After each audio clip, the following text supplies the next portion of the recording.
Well, good afternoon, everyone. We are so excited to have you all joining us today for our current episode of Let's Talk North Carolina Genealogy.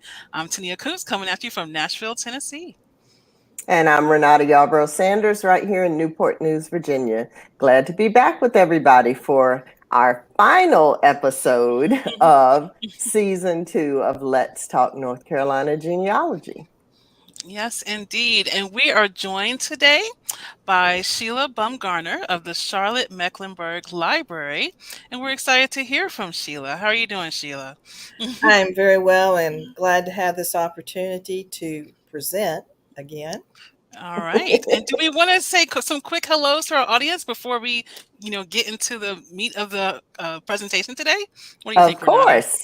Oh, you know me now. I know. So I'll start. I see Mavis, I see Mary Inman, and Gary Franklin is checking in from Toledo, Ohio. I see our friend Daphne, and there's Melissa coming to us from Tennessee. Yes, it's always great to have our friends in the house and tuning in with us and sharing and being able to share this time with us today.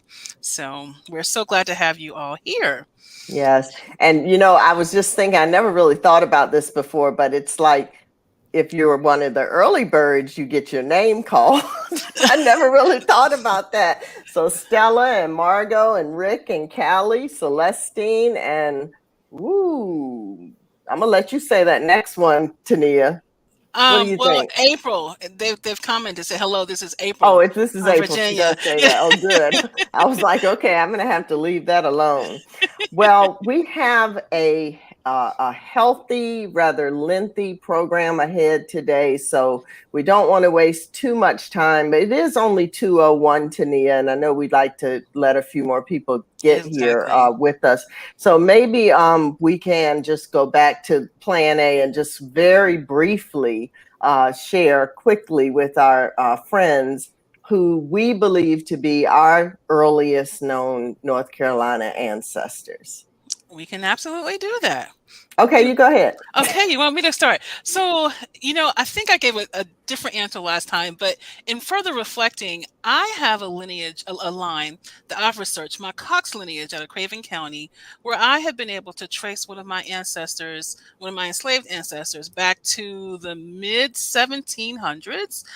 So I don't know how she got here, right? I mean, technically, specifically how. I generally know how, but I don't know the specific details of her experience. But to be able to have an ancestor go back that far is something that I need to follow up more on. Mm-hmm. And I don't even remember what I said last time. I do think I mentioned my Hawkins ancestors because they are documented to have been here in the 1700s, coming over from Devon, England, the first Philemon Hawkins. But I don't remember if I mentioned my Dunstan ancestors, who were free people of color. And I believe the earliest known one that I know of was born in 1734, right here in America. So I don't remember if I mentioned those or not, but those might be my earliest known ancestors. And I do have about 2% Native American in my DNA, but I don't yet know exactly where it came from. So I do know I have some Native American ancestors, and all my ancestors are from North Carolina. So that's probably where they were. So, yeah. And Sheila, I think you're going to share yours with us during your presentation, right? I can, but I can just state clearly that my Bumgarner ancestors, this is how confusing. I thought they were German for donkey years. Well, it turns out they lived in Germany until about the 1500s, and they moved to Switzerland. They were Mennonites, and they were persecuted for their religious beliefs. So they lived there for 200 years, moved to Pennsylvania, then followed the Wagon Road Trail, which I will talk about, in Virginia. The ancestor at that time, John, was converted to becoming a Baptist instead of a Mennonite, and they settled in Alexander County in the 1750s. That was very, very common, 1740s, 1750s. It wasn't Alexander County at the time, but it is today. And my mother's folks, they did not cross over from Halifax, Virginia into Person County until about the 1850s. Thank you. And I do see two responses that I'll share from the chat. Daphne Gabb, who's joining us from Middletown, Maryland, says that she's gotten her ancestors back to the early 1800s in Montgomery County. And then I saw that Sharon McInnes from the DMV area found a Taylor line from Granville County back to the early 1700s. And she's about to look at their, I guess, migration from Caroline County, Virginia. So great. Thank you. Keep those comments coming. And remember that our chat is saved along with the show episode. And so people can come back later and they may see your information and want to reach out to you because they share a surname or location. So give as much details as you would like. All right, Tania. Right. Yes. Well, at this point, let's go ahead and segue into hearing from Sheila. And I would like to just say a few words about Sheila's background for our listeners and viewers today. So Sheila is with, I think we mentioned earlier, the Charlotte Mecklenburg Library. She is a graduate of Elon University. Sheila, I applied to go to college there. So I know exactly where college. Elon It was definitely Elon College, and it always will be to me. So she's a graduate of Elon, and she received 2 masters from the University of North Carolina, Greensboro in American History and Library Studies. Sheila's been with the Robinson Spangler Room in the Charlotte Library since September of 1988 and has been there ever since. What a long career you've had there. That's fantastic. All right. Please do go ahead and feel free to get started. Okay. I first want to apologize for standing you up a couple of weeks ago. I have no excuse. And it certainly was not intentional. I'm just going to say I had a brain freeze that weekend, and we will proceed because that's why you're here, not to hear about me. So, without further ado, let's start the show. All right, let me go ahead and bring it up for us.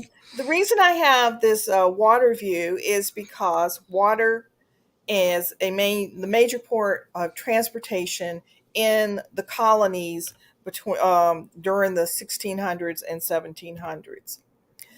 But first, we're going to talk about the first people. Around 10,000, 8,000 BC, nomadic tribes came from the west and also down north, and they came through North Carolina as climate change because it was, if you remember your archaeological history, there was the big freeze, and that was the Ice Age, and it drove them further south. And the first permanent settlement by natives occurred in the area of Wilson County. The Cherokees emerged as the most powerful surviving tribe. And then 1000 BC to 1550 Common Era, you have what is known as the woodland culture. And American Indians developed permanent locations, usually by a water source, a stream or a river. You'll notice a lot of our rivers have native names. Saxapahaw, the Hall Indian tribe was very frequent, very populated in the Piedmont region of North Carolina. They practiced a subsistence lifestyle of hunting, and they started to develop agriculture. They created pottery, and they also had funeral procedures such as building mounds to honor their dead. And then we come to 1700 and 1550, and that's the Mississippian culture, American Indians. And these are folks who came up from that area, the Mississippi Valley, and settled in North Carolina. They developed political units known as chiefdoms. Their people were under strong leadership, more so than the woodland cultures. And towns, they created towns, and they became larger, and they lasted longer. They constructed flat-top pyramidal mounds, there we go, to serve as a foundation for temples and mortuaries and houses for their chiefs. They're usually situated by streams and surrounded by defensive structures. You'll see similar structures with that defensive mechanism in early colonial Virginia. By 1587, there were 30 Native American tribes, and they were living in present-day Carolina. They spoke languages derived from 3 groups: the Siouan, Iroquoian, and Algonquin. And this gives you an idea of the variation, location of the various tribes. On the eastern part, these are the tribes on the eastern coast that basically disappeared because they had that first contact with white settlers. You also had the Spanish in the western part. As you can see here in the Occaneechi, Sissipahaw, which is now Saxapahaw. The Saponi is a very common tribe, and they still exist today. The Catawbas, they merged with different tribes like the Sugaree and the Waxhaw, and eventually moved to South Carolina. And down here in the eastern part, you have the Waccamaw, and I'm sure some of you have heard of that. And of course, the Cherokee, which most people are familiar with. The little legend on the side gives you an idea of the different trails. They did do a lot of trading, even up into other state colonies, other what we call states today. The different languages varied. The Algonquin, as you can see, is on the east coast. Iroquoian is in the middle, and the Cherokee. Now you see the Tuscarora. We're going to be talking about them. They had a large swath of land. They eventually moved up north and joined the Oneida tribe. They developed staple crops such as gourds and corn, and white settlers adopted the same practice of planting squash and gourds and corn. This is an example of the Town Creek Indian Belt, which you can go visit in Montgomery County, North Carolina. They've sort of reconstructed it. On the left is a rendition of the ceremonial village, and you can see the religious mound up at the very right left-hand corner, top right-hand corner of the slide on the left, and they sort of replicated that to on the right there. And the John White, as you all know, is associated with the famous Lost Colony, and he did a large number of paintings of the Pumiak tribes. Then you had Spanish exploration. You had Giovanni de Verrazana, a Florentine navigator, and he was the first to explore North Carolina. Lucas Vasquez de Ayllon of Spain led a group of 500 men, women, and children, and a few enslaved people to the Cape Fear region in 1526. The colony failed because of disease and lack of food, and they eventually returned to Santo Domingo. In 1540, Hernando de Soto led an expedition into western North Carolina in the hopes of finding gold. Early explorers like this were always obsessed with finding gold. They were very disappointed when they came to North America. These are renditions of the Italian and Spanish explorers. Sir Walter Raleigh set out with navigators Philip Amatus and Arthur Barlow in 1585, and they received a charter from Queen Elizabeth I for the lands on Roanoke Islands, and there were several explorations between 1585 and 1587. And Ralph Lane, that's the Ralph Lane colony, which you've often heard about, and they settled on the Roanoke Islands in Virginia, 17 August of 1585, to establish a colony on its north end. His compatriot Grenville and his crew set sail for England, promising to return. Well, no news. Time passed, and they just didn't hear from anybody. So they were offered Sir Francis Drake, famous sailor, and head of the Royal Navy, arrived in Roanoke, offered the Lane group a return trip to England. Practically starved. They took that. And then they also, Drake fleet reached Portsmouth, and which the settlers of Roanoke introduced snuff, that's tobacco, corn, and potatoes to England. The account of Ralph Lane's first appeared in Richard Hakluyt's Principal Navigations, Voyages, Traffics, and Discoveries of the English Nation in 1589. And then we all know about the John White Colony, 1587, not sure when it ended, 1589 roughly.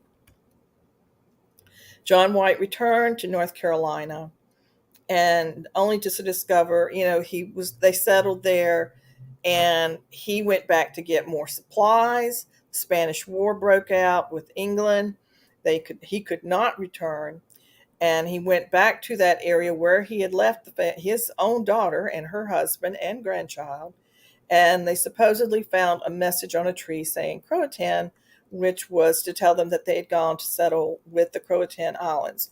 There are currently undergoing archaeological research on islands where the Croatan settled, and they are finding some British artifacts there that may give some clue as to what happened to the members of that colony.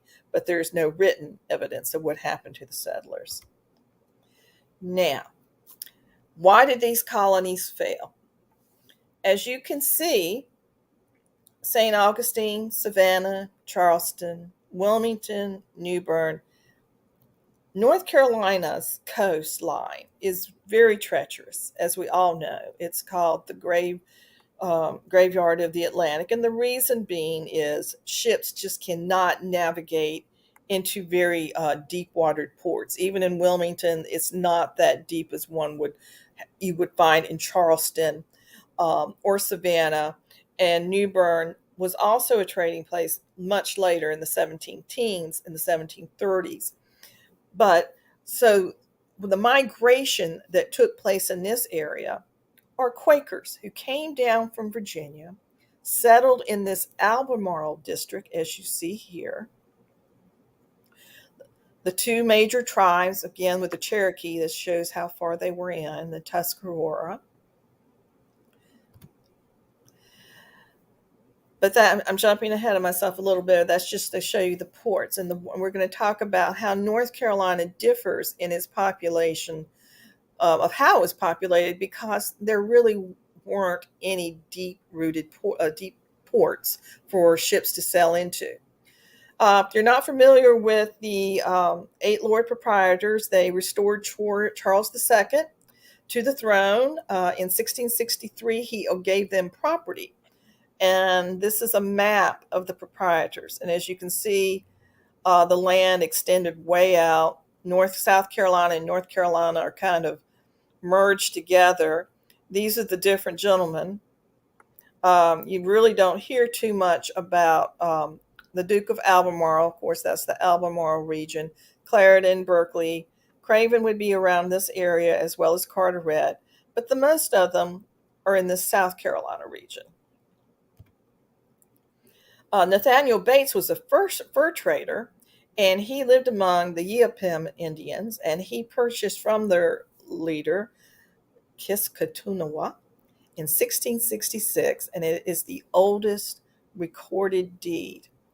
As you can see now, his grave is underwater, but he may have been the first permanent white settler in North Carolina. Now, permanent makes a great deal of difference. The reason Jamestown is considered the first settlement is because it was successful. They didn't disappear in the night like the Lost Colony. And these are the different ports, very small, and they had to come in through these inner islands to go into Currituck and Roanoke and town of Bath, which is the oldest town in North Carolina, Beaufort, which is down here, and then you come all the way down to Brunswick or Port Brunswick, and then you'd have to go up this river, not very deep, to reach Wilmington. And here's the ports from the Cape Fear River all the way up to Wilmington. So trade was essential to the growth of each colony. And North Carolina was a very poor colony because we lacked that trade. But people still came. A lot, and you'll see this in different time periods. They came at first, England into Virginia, and then these folks settled down in this area in Edenton and Manteo. That's 1587. That's the failed Lost Colony. From France, they went up through this way in Switzerland and settled in New Bern. And then you had the Highland Scotch who settled in this Fayetteville area. And then as we'll call this part is called the interior. And this was the most developed, as you can see from the older houses that have survived, much more developed. And this area was called the back country. Raleigh did not even exist. The Moravians came down from Pennsylvania and settled and created Salem. They had lots of trade going on. The Great Wagon Road, which led people into Charlotte, and then they would branch off and go down to Charleston for business. And this area was primarily settled by Scotch Irish. Up above them in Cabarrus County, as well as Rowan County, was predominantly German settlers who came down from Pennsylvania looking for land, free, cheap land. So, Quakerism, as I said earlier, arrived in 1665 when Henry Phelps and his wife Hannah arrived from Salem, Massachusetts, and settled in what was then the Albemarle area. Not Albemarle, North Carolina, but the Albemarle Sound area. And all along here, you'll find different Quaker meetings. And they came over mostly from Virginia. They continued to settle in this area from 1672 to 1700. They would dominate politics and the social customs of that area. The Church of England, which most people are familiar with, or the Episcopal Church, really could not take a foothold in North Carolina, mainly because the people did not have enough money to pay the parish priest. So in 1730, we see the oldest brick house in North Carolina. It's located in Hartford, North Carolina, on the Perquimans River. Bath, which is incorporated in 1705 and is the oldest town in North Carolina. It became a vibrant port town during the 1700s, mainly because pirates really loved the North Carolina coast, because even though it was difficult for large ships to come in, pirates had lots of little small schooners that could go in and out of the Outer Bank Islands, and they would hide there waiting for other ships to come in with the goods, steal their goods, and take them up and down the colonies to sell those goods without paying taxes on them. And people really liked that fact, because no one liked taxes even back then. The French Huguenots settled in Bath along with the English colonists, and this is a two-story. The Palmer Marsh House is probably started out as a log structure and eventually developed architecturally speaking along the way. Okay, who were the Huguenots? I have some friends who are descended from them. They were persecuted French Protestants who first came to North Carolina around 1690. They settled around the head of the Pamlico Sound at the point where the Tar River widens into the sound just west of Bath. Other French Protestants settled in Bath during the first decade of the 1700s, but there's little information on those settlements. Another group of Huguenots migrated along the Trent River about 1707 from Manikintown, a settlement on the James River near present-day Richmond, Virginia. The Trent River settlement was founded by a French nobleman, Philippe de Richebourg, one of three ministers who had immigrated with other Huguenots to Virginia in the late 1600s, early 1700s. So there are some Episcopal churches, and I wanted to show you this one. This is the 1734 St. Thomas in Bath. Now, New Bern, if you're familiar with that town, it was settled in 1710 by Swiss and Palatine German immigrants. The Palatine is a swath of land in Germany. A lot of those folks were different Protestant groups that were not Lutheran, and they ran into trouble with the state church, which was the Lutheran church. The new colonists named the settlement they called it Neuse Bern, after the Neuse River, and it eventually became New Bern. And their leader was Christoph von Graffenried. However, during the Tuscarora Wars, shortly after they established this area, there was a horrible Indian war, almost wiped out the town of New Bern. This is a 1769, which is about 50 years later after those attacks. So you can see it did survive, and it became, and this would have been the port area. And it became sort of a major port town, not a city, a town. And it was once the capital of North Carolina. Now we're going to talk about enslaved people and how they reached North Carolina. In most colonies, you had direct shipments of enslaved people from the African continent, such as Boston, Philadelphia, of course, Charlestown, and Savannah. North Carolina just did not experience that growth of influx of slaves. They mostly came down from Virginia and up from Charleston as the plantation system sort of spread a little bit in North Carolina, the eastern part.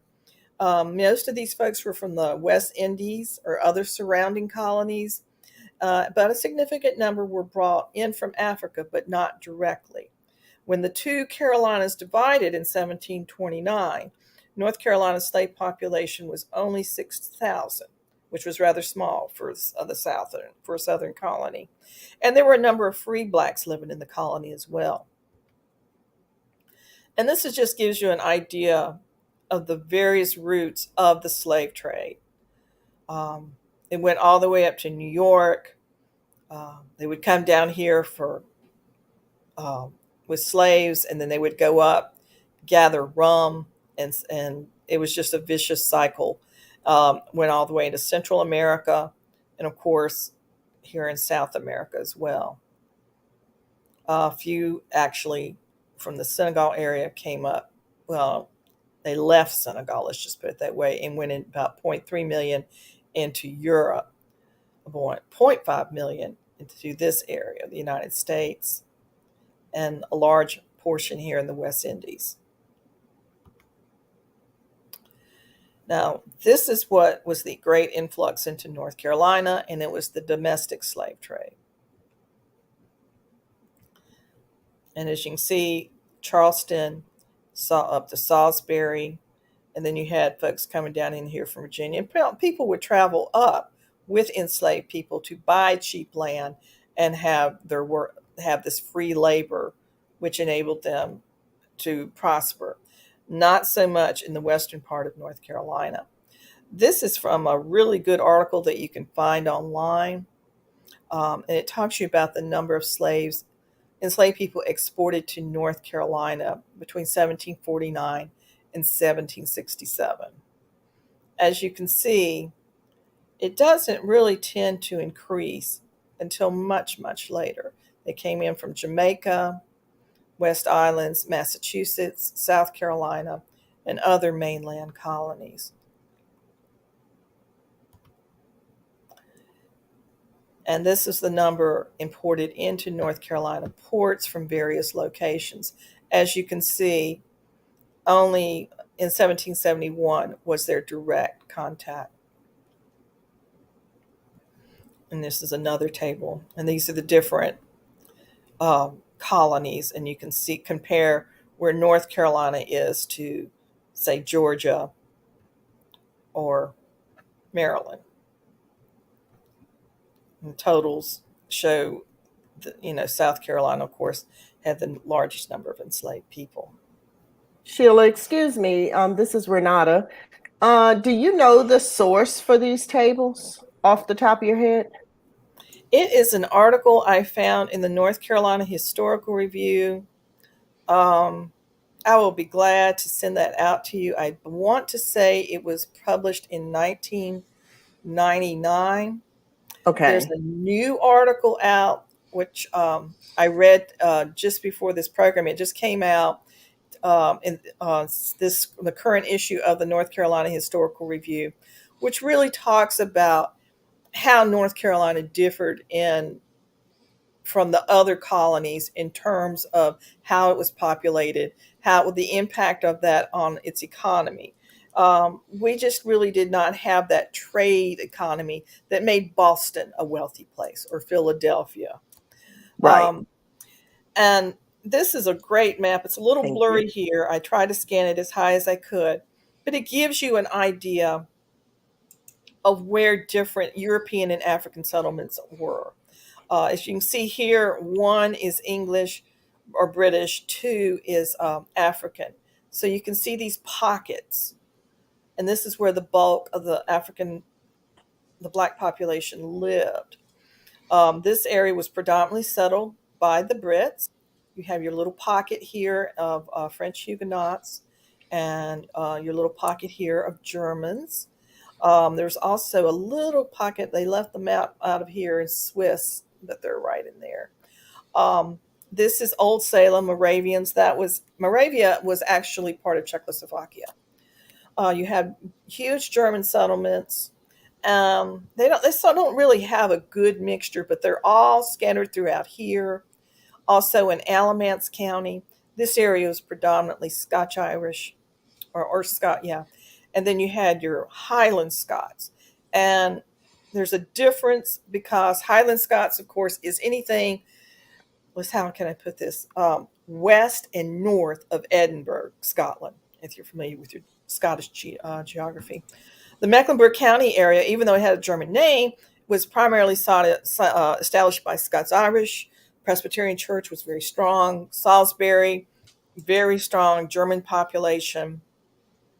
You'll see this all along here, pockets of Germans in the Gaston County, Cabarrus County, Alexander County, Lincoln County, and they just don't show up because they were so small. They were so intermingled with the Scotch, Irish, and German. That's what this is, Scotch, Irish, and German. That's predominantly what that is. They're just so intermingled with besides these really strong pockets of Germans and the Moravians who spoke sort of a German dialect. Now this gives you an idea of 1860. Of course, the slave population had increased tremendously, but it was primarily in this northeastern, southeastern region. As people moved west, slavery was not as popular. Most of these people, it was subsistence farming. They just didn't have the money for slaves, and they were actually not all that thrilled with slave labor because it reduced their goods. They had to compete with these large producers of crops who could do so at a much cheaper rate because they were not paying their enslaved people. It was first introduced into North Carolina in the 1600s from Virginia. And as I said earlier, due to the geography and coastline of North Carolina, Wilmington was the only direct port accessible to slave traders. By the 1800s, blacks outnumbered whites 2-1. However, that was not true of the entire state. That's mostly in the large plantation system that you're familiar with in the low country of South Carolina and the deep South are just not suitable in North Carolina. The land just would not enable them to have these large cash crops. On the eastern part, you're familiar with the what was known as the naval stores, and that was turpentine made from pines. Well, up until the Revolution, that was controlled by the British because the British Navy primarily bought that area. Slave labor was used in the production of turpentine. It was a horrible, filthy job. And that was taken over again by the United States after the Revolutionary War. So most slaves were traded further south into Georgia, Mississippi, Alabama. That's where the plantation system spread to the deep South because they had the land that was more suitable. North Carolina, we just aren't, is just rare in the Piedmont and Western sections to have those quote unquote large plantation style homes. There was no good river trade. Our rivers do not flow north and south. They flow east and west.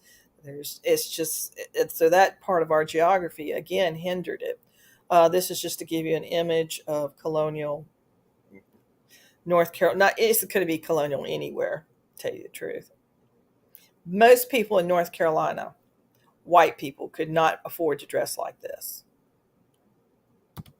Even the very wealthy. This was the Cupola House, which is in Edenton, and it was built for a British land agent, and he was the last of the English Lord Proprietors Robert Carteret, the Earl of Granville, if you've heard of the Granville Tract. And it's also been called the finest Jacobean house south of Connecticut. I think it's a lovely home, and I just like to show it off. This is the Moseley Map of North Carolina, and it depicts 2 Welsh settlements in Duplin County and one along the coast in Pender County. This is New Hanover, but we're talking about these counties here. The first sizable group of Highland Scots to arrive in North Carolina was the Argyle Colony in 1739, and they settled on the Cape Fear River between Cross Creek and the Little Lower River. They were numbered about 350. This was mostly the Highland gentry, and they fled because of Bonnie Prince Charles. And I'll leave that up to you to look, that a lot of Scottish people who supported Charles's gain to Scottish throne, Bonnie Prince Charles, who actually ended up fleeing to France, those folks lost all of their property in Scotland and came to North Carolina.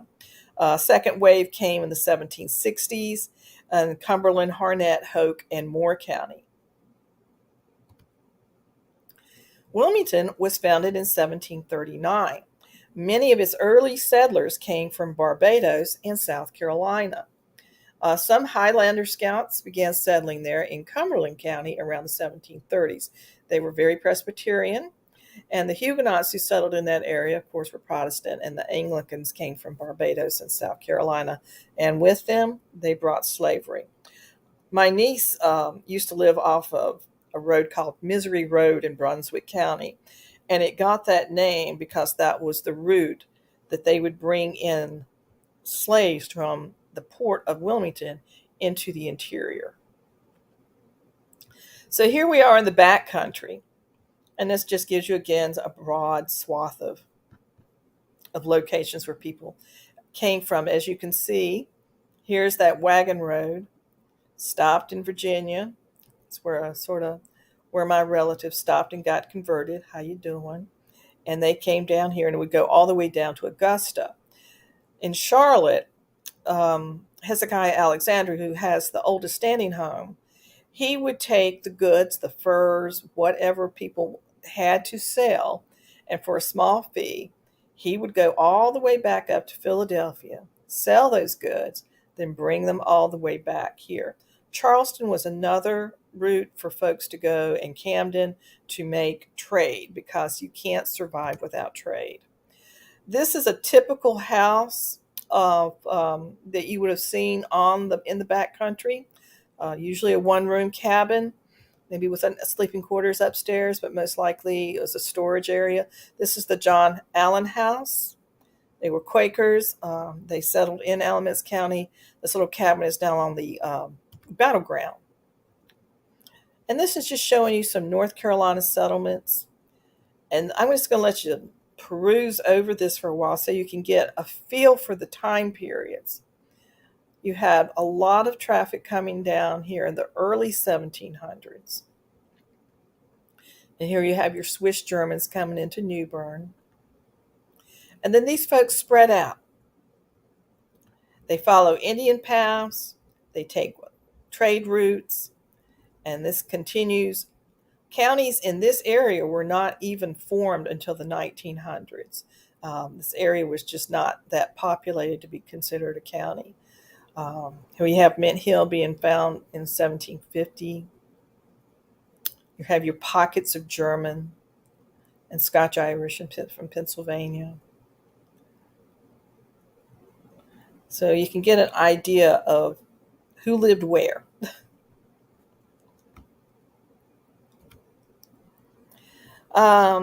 Quakers moved in from the coast most of the time to get away from slavery. They settled in now New Garden, in Greensboro area. They came in from Alamance County, Crane Creek area, where there's a large swath. This group of people and the Quakers around them eventually would leave North Carolina because of slavery and settled in areas such as Indiana. The Moravians from Pennsylvania purchased the Wachovia tract, and founded the town of Bethabara, but the main town became Salem, and that was a major trading center. You can visit the original buildings. That is one of the few places. It's not like Williamsburg, where they tore down perfectly good houses to build reconstructed colonial homes. This is exactly how Salem looked in the 18th century.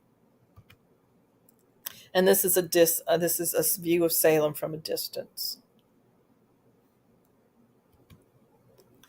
And then you had your Ulster Scots who were settling. The Wallace family and the Alexander family came down from Maryland. And this was once the oldest rock house, and this is the second oldest. This one, the Hezekiah Wallace house, they tried to move it, and it fell and went boom. And the Hezekiah Alexander house, you can go visit that today. In Rowan County, you can see the Michael Braun House, and this has a strong Lutheran presence. The Old Brick Church, this is in Whitsett near Burlington, North Carolina. They were an Anabaptist group called the Brethren. Then we have the mountains. Basically, small cabins, small farms, subsistent living. You have the Cherokee villages. They were a little bit more, this is like an early Cherokee village. The Cherokees developed their own language. They had their own culture. They had their own trade. They were very successful all the way from North Carolina down through Georgia. And this is just showing people taking that wagon road and heading west. Now, the early settlers in the Yadkin Valley were Squire Boone, father of Daniel Boone. This includes the counties of Wilkes, Surrey, and Yadkin counties, as well as parts of Davie, Davidson, Forsyth, and Stokes. German settlers, like I said, everybody was looking for good land. That was the best thing that North Carolina had to offer, was good farmland. Couldn't make gold, didn't have any industry, but you could farm. They came down from the Shenandoah Valley, which is like I was telling you about my ancestors, and they moved in the western counties of Catawba, Alexander, Haywood, and Surrey. And this is the development of the frontier. And as you can see, even into the 1820s, North Carolina was still growing in population. You have your early pockets here, and they just kept going west for that good farmland. This is another map that was taken from that recent article that I just was mentioning, and it just shows the different cultures that lived in close proximity to one another. And also from this, North Carolina, these people, because they didn't have that access to England, like in Virginia, you would have William Byrd writing letters to relatives in London. Well, no one had those connections in North Carolina. So they became a very singularly, standoffish, anti-government kind of location. That's why we had the regulator movement. We were quick to stand up and say, no, we want to break off from the king. That's part of North Carolina's history, is that sense of independence, that typical United, American trait of independent, being self-sufficient, helping your neighbor, because you had to get along. Most of your neighbors could be anywhere from 5 miles to 25 to 100 miles away. So you had to rely on yourself as well as your neighbors. And just as the Revolutionary War was coming in, you have, I'm going to give you a nice little breakdown of the ethnic population in the American colonies.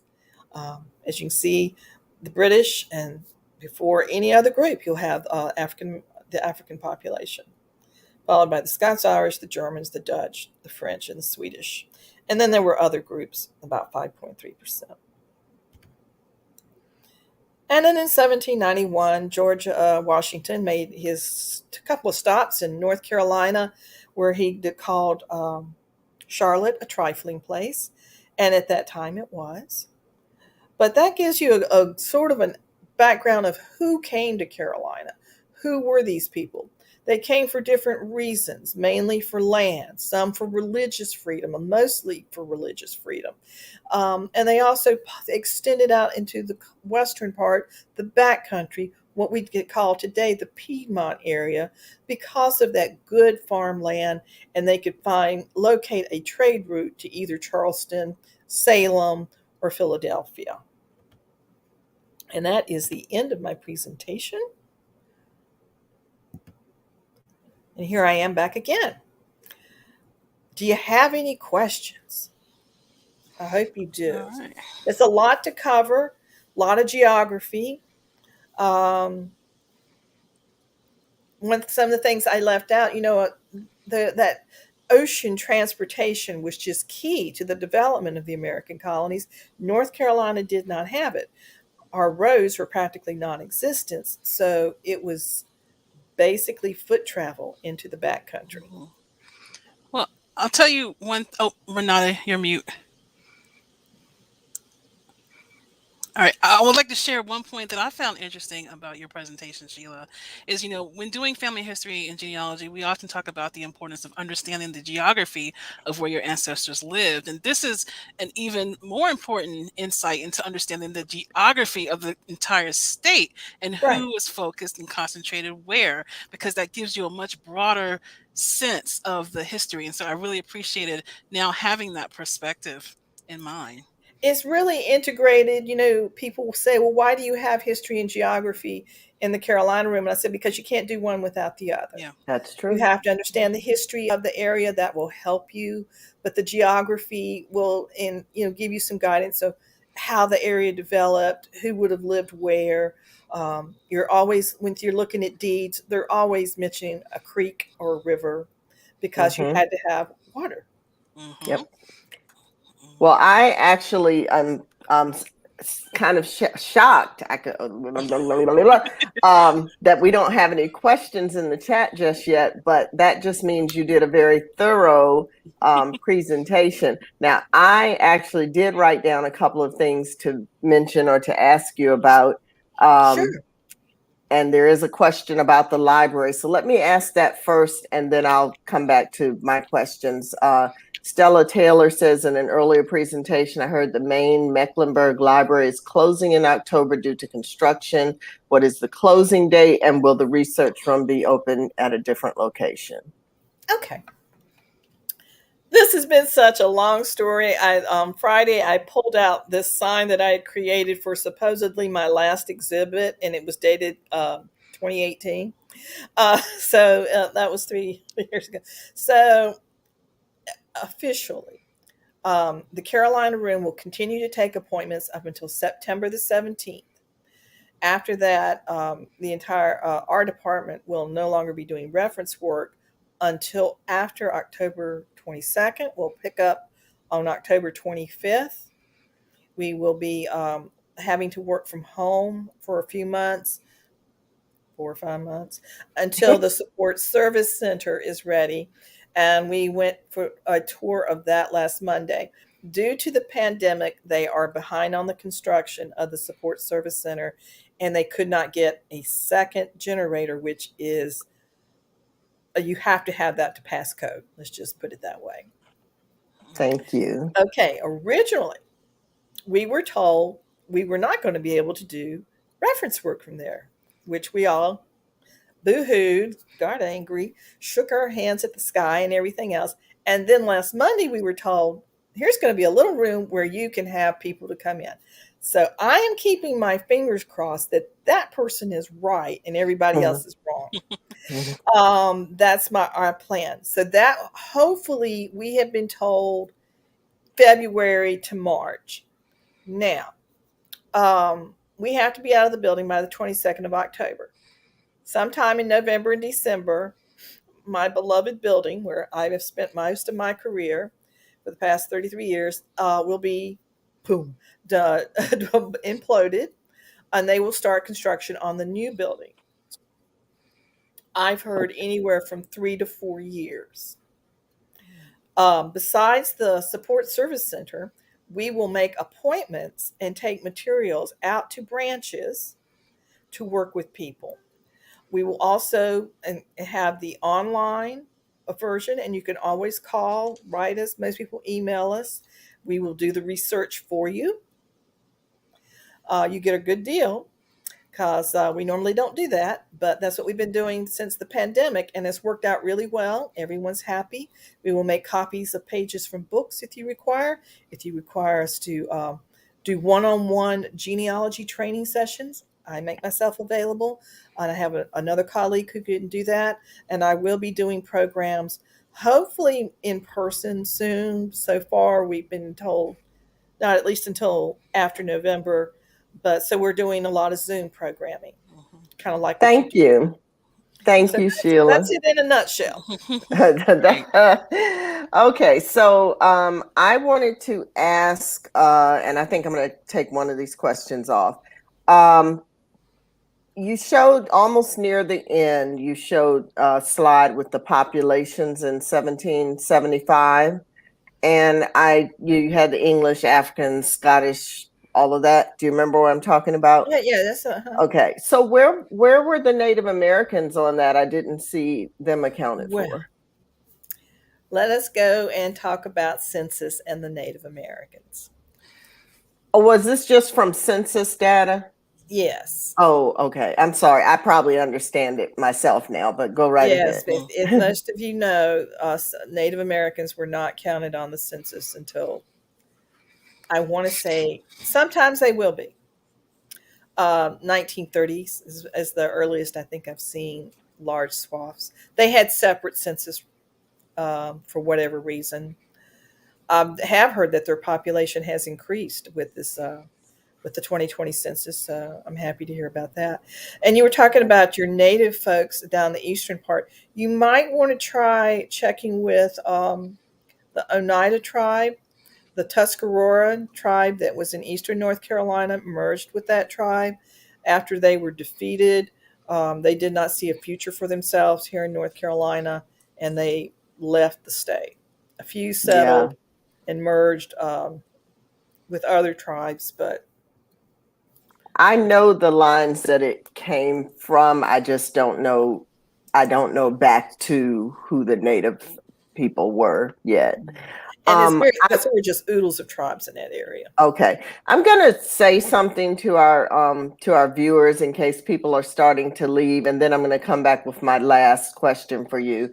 But I want everybody to remember that you can go back and rewatch the presentations as often as you like, and kind of pause and stop and sit there and look at the maps that Sheila shared and the charts and things, because I think that they will be very helpful to all of us who have done DNA testing and might be wondering, well, why do I have Scotch Irish? Why do I have, German? Why do I have this? And maybe look at where those populations were living and see if your ancestry is coming from those areas. So I wanted to say that to people and have it on record. And my last question for you is, can you just talk very briefly, Sheila, about who the Moravians were? The Moravians were a religious sect who first settled in, they left Moravia with Count Zinzendorf, and they settled in what is now Bethlehem, Pennsylvania. They decided to head south. They went looking for a plot of land, and they came across the Forsyth County area. They purchased a large lot of land, acres and acres upon acres, from the royal governor, and settled in the area of Salem. Now, you're going, well, what about Forest? Forest was a separate town.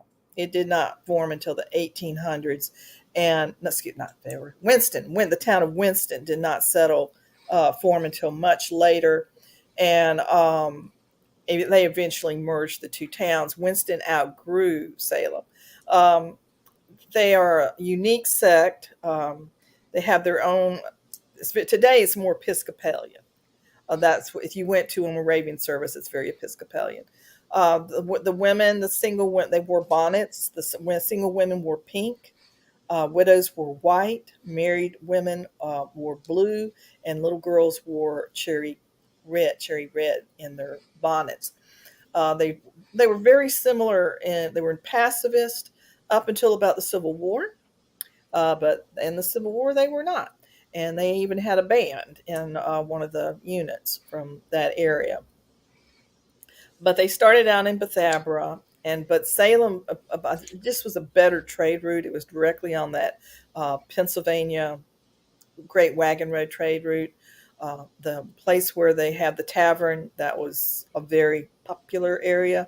They traded locally around, and because they kept in constant contact with the brethren up in Bethlehem with the people from Okay. there. Great. Okay, so Tania, go ahead. We're down to Yeah, our last 5 we minutes. Did are. you want to? But there's a quick You want to question do I it? just, yeah, that I wanted to ask and see if we can work in. So Okay. there's a question from Delilah about what was the backlash against the Tuscaroraans after that war?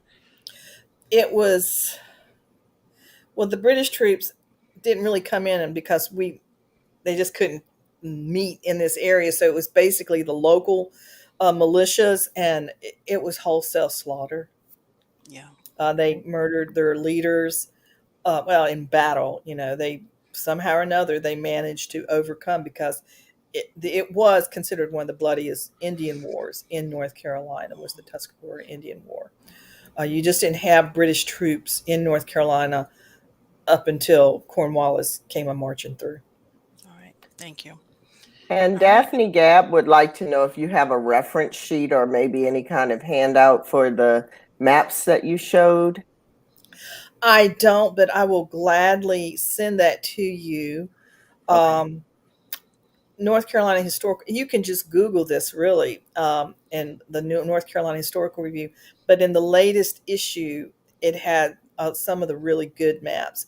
And I was sharing that with a patron earlier, and I decided, well, I'm just going to pop them right into this new, into this program, so you guys could sort of visualize the mixtures of German and Scots Irish. Now, if you look at my family, they married into German families with a few Scots Irish on my Okay. dad's side. Mom, Scottish, British.